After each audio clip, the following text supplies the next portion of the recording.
Hello dears, SSLC വരെ നിങ്ങൾ പഠിച്ചു വന്നിട്ടുള്ളൊരു രീതി എന്ന് പറയുന്നത് പലപ്പോഴും ഈ ഒരു എക്സാം ടൈം ടേബിൾ വരുമ്പോൾ മാത്രം പഠിച്ചു തുടങ്ങുക എന്നുള്ളതായിരിക്കും. പക്ഷേ +1 +2 വരുന്ന സമയത്ത് നമ്മൾ എഴുതാൻ പോകുന്ന എക്സാം ആണെങ്കിലും നമ്മൾ ഫേസ് ചെയ്യാൻ പോകുന്ന ക്വസ്റ്റ്യൻസ് ആണെങ്കിലും SSLC പോലെയല്ല. ഇതുവരെ നമ്മൾ SCRT ടെക്സ്റ്റ് ബുക്ക് ഡിപ്പെൻഡ് ചെയ്താണ് പഠിച്ചതെങ്കിൽ ഇനി നമ്മൾ NCRT ബേസ് ചെയ്താണ് പഠിക്കാൻ പോകുന്നത്. അതിൻ്റെതായിട്ടുള്ള പ്രകടമായിട്ടുള്ള വ്യത്യാസം തന്നെ നിങ്ങൾക്ക് +1 വരുമ്പോൾ ഫീൽ ചെയ്യാൻ സാധിക്കും. സോ ഏറ്റവും കൂടുതൽ കുട്ടികൾ ആവർത്തിച്ച് കാണുന്ന ഒരു മിസ്റ്റേക്ക് നിങ്ങൾ ആവർത്തിക്കരുതെന്ന് നിങ്ങളോട് പ്രധാനമായിട്ടും പറയുവാൻ വേണ്ടിയിട്ടാണ് ഈ ഒരു വീഡിയോ. സോ പറയാനുള്ളത് മറ്റൊന്നുമല്ല, +1 വരുമ്പോൾ നമ്മൾ ഫേസ് ചെയ്യുന്ന ക്വസ്റ്റ്യൻസ് എന്ന് പറയുന്നത് ഡയറക്റ്റ് ക്വസ്റ്റ്യൻസിന് പകരം കുറെ കൂടെ ആപ്ലിക്കേഷൻ ലെവലിലുള്ള ക്വസ്റ്റ്യൻസ് ആണ്. അതുകൊണ്ട് തന്നെ നമ്മൾ ചാപ്റ്റർ പഠിക്കുന്ന സമയത്ത് ആ ചാപ്റ്റർ കൃത്യമായിട്ട് മനസ്സിലാക്കി പഠിച്ചാൽ മാത്രമാണ് ഓരോ ടോപ്പിക്കുമായിട്ട് ബേസ് ചെയ്തിട്ടുള്ള ആപ്ലിക്കേഷൻ ലെവലിലുള്ള ക്വസ്റ്റ്യൻസിനെ അത്രയും കോൺഫിഡൻസോടുകൂടി നിങ്ങൾക്ക് നേരിടാൻ സാധിക്കുക. അതായത് നമ്മൾ പഠിക്കുന്ന സമയത്ത് കേവലം ഫോർമുല ബൈ ഹാർട്ട് ചെയ്യുന്നതിന് പകരം എന്താണോ കോൺസെപ്റ്റ് അത് കൃത്യമായി മനസ്സിലാക്കിയിരിക്കണം. സെലക്റ്റീവായിട്ട് പഠിക്കുക എന്നുള്ളത് +1 +2 നമ്മൾ ചെയ്യാൻ പാടില്ല. കാരണം നമുക്ക് ഏത് ഭാഗത്ത് നിന്ന് എങ്ങനെ ക്വസ്റ്റ്യൻ വരും എന്നുള്ളത് പ്രെഡിക്റ്റ് ചെയ്യാൻ പറ്റില്ല. കാരണം ഇപ്പോൾ എക്സാമിൻ്റെ പാറ്റേൺ ചേഞ്ച് ചെയ്തുകൊണ്ടിരിക്കുകയാണ്. മുൻ വർഷങ്ങളിൽ നമ്മൾ കണ്ടിട്ടുള്ളത് NCRT എക്സംപ്ലർ എന്നുള്ള ക്വസ്റ്റ്യൻസ് വരെ സ്റ്റേറ്റ് ബോർഡിൻ്റെ ക്വസ്റ്റ്യൻ പേപ്പറിൽ കണ്ടിട്ടുണ്ട്. അതുകൊണ്ട് തന്നെ നമ്മൾ അത്രയും ഡീറ്റെയിൽഡ് ആയിട്ട് പഠിച്ചു തുടങ്ങേണ്ടതുണ്ട്.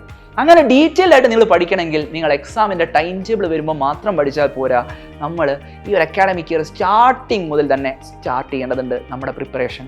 അങ്ങനെ പ്രിപ്പയർ ചെയ്യുകയാണെങ്കിൽ നിങ്ങൾക്ക് ദിവസവും കൃത്യമായിട്ടൊരു ടൈം സ്ലോട്ട് സെറ്റ് ചെയ്തുകൊണ്ട്, ഒരു ടൈം ടേബിൾ സെറ്റ് ചെയ്തുകൊണ്ട് അന്നന്ന് എടുക്കുന്ന കാര്യങ്ങൾ അന്നന്ന് പഠിച്ച് തീർത്ത് മുന്നോട്ട് പോയി കഴിഞ്ഞാൽ ഒട്ടും സ്ട്രെസ് ഇല്ലാതെ തന്നെ +1 ബോർഡ് എക്സാമിനേഷനെ ഫേസ് ചെയ്യാൻ നിങ്ങൾക്ക് സാധിക്കും. തുടക്കത്തിൽ എന്ത് തന്നെ ആയാലും സ്റ്റേറ്റിൽ നിന്ന് നമ്മൾ +1 വരുമ്പോൾ, SSLC കഴിഞ്ഞ് +1 വരുമ്പോൾ ചെറിയൊരു ബുദ്ധിമുട്ടൊക്കെ ഉണ്ടാകും. പ്രത്യേകിച്ചും മലയാളം മീഡിയം ഒക്കെ പഠിച്ച സ്റ്റുഡൻസ് ആണെങ്കിൽ ആ ബുദ്ധിമുട്ട് കുറച്ച് കൂടുതലായിരിക്കും. പക്ഷേ നിങ്ങൾ തുടക്കം മുതൽ അതിന് വേണ്ട എഫേർട്ട് എടുക്കാൻ തയ്യാറായി കഴിഞ്ഞാൽ നിങ്ങൾക്ക് വളരെ ഈസി ആയിട്ട് തന്നെ +1 ബോർഡ് എക്സാമിനേഷനിൽ ഫുൾ മാർക്ക് തന്നെ സ്കോർ ചെയ്യാൻ സാധിക്കും. അതിന് നിങ്ങളെ ഹെൽപ്പ് ചെയ്യാൻ വേണ്ടിയിട്ടുള്ളതാണ് സൈലത്തിൻ്റെ അഗ്നി ബാച്ച്. അഗ്നി ബാച്ചിലേക്ക് നിങ്ങൾ ജോയിൻ ചെയ്യുകയാണെങ്കിൽ അവിടെ നിങ്ങളെ പഠിപ്പിക്കുന്നത് അത്രയും വർഷത്തെ എക്സ്പീരിയൻസ് ഉള്ള അത്രയും അടിപൊളിയായിട്ടുള്ള ഫാക്കൽറ്റീസിൻ്റെ ക്ലാസ്സുകളാണ് നിങ്ങളെ കാത്തിരിക്കുന്നത്. ദിവസേനയുള്ള ലൈവ് ക്ലാസ്സുകളായിക്കോട്ടെ, നിങ്ങൾക്ക് റെഫർ ചെയ്യാനുള്ള പേൾ വീഡിയോസ്, അതായത് സൈലത്തിൻ്റെ എക്സ്ക്ലൂസീവ് ആയിട്ടുള്ള റെക്കോർഡ് വീഡിയോസ് നിങ്ങൾ ഇൻഫിനിറ്റി പ്ലാനിലൂടെയാണ് ജോയിൻ ചെയ്യുന്നതെങ്കിൽ നിങ്ങൾക്ക് ലഭ്യമാകും.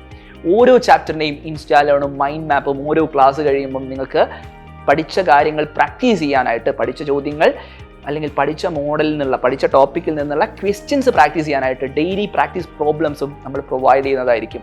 അങ്ങനെ ഏറ്റവും കൺസിസ്റ്റൻ്റ് ആയിട്ട് അടിപൊളിയായിട്ട് ഒരു അക്കാഡമിക് ഇയർ മുഴുവൻ നിങ്ങൾ പഠിക്കാൻ തയ്യാറായി കഴിഞ്ഞാൽ നിങ്ങൾക്ക് +1 മാത്രമല്ല, +1 സിലബസുമായി ബന്ധപ്പെട്ട് ഫ്യൂച്ചറിൽ നിങ്ങൾ എഴുതാൻ പോകുന്ന കോമ്പറ്റേറ്റീവ് എക്സാംസിലെ ക്വസ്റ്റ്യൻസിനെയും കോൺഫിഡൻസോടുകൂടി നേരിടാൻ സാധിക്കുമെന്നുള്ളതാണ് നിങ്ങളോട് ഞങ്ങൾക്ക് പറഞ്ഞു തരാനുള്ളത്.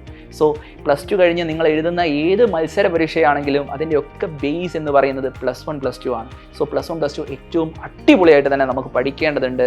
നമ്മൾ പരീക്ഷയുടെ തലേന്നുള്ള ഏതെങ്കിലും 4 പ്രവചിക്കപ്പെട്ട ചോദ്യങ്ങൾ മാത്രം പഠിച്ചിട്ട് പോയാൽ A+ കിട്ടുമെന്നോ ഫുൾ മാർക്ക് കിട്ടുമെന്നോ വല്ല തെറ്റിദ്ധാരണയും നിങ്ങൾക്കുണ്ടെങ്കിൽ അതൊന്ന് മാറ്റി വെക്കേണ്ട സമയമായിട്ടുണ്ട്.